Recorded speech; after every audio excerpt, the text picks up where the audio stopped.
Hanap nyo ba ay talagang malambot at super sarap na kutsinta? Try my recipe. If you're new to my channel, welcome and don't forget to subscribe.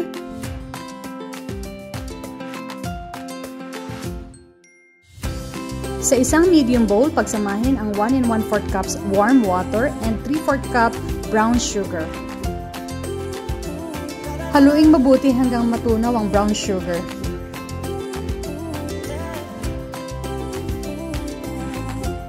Add 1/8 teaspoon pandan flavor and 1 teaspoon lye water or lihiya.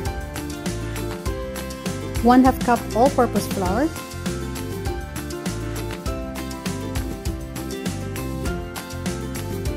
And 1/2 cup tapioca starch. I-mix na mabuti hanggang wala nang buo-buong flour at starch.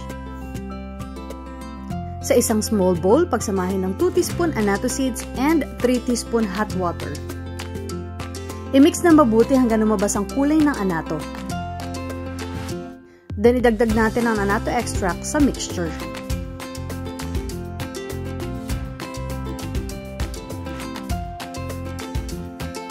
Transfer natin sa individual molds.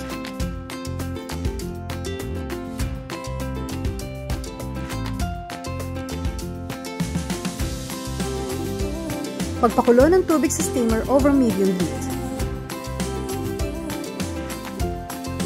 Steam for about 20 minutes or hanggang buo na ang mixture at wala ng tubig. You can also test with a toothpick.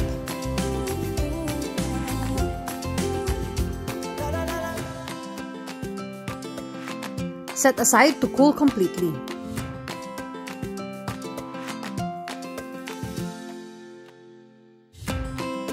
Now, tanggalin natin sa mold using an offset spatula or any pointed metal spatula.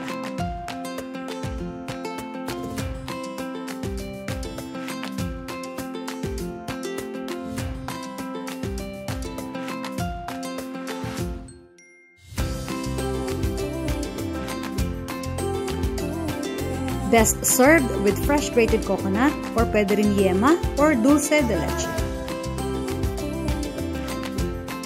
Ang recipe na ito ay talaga namang malambot, makunat at masarap.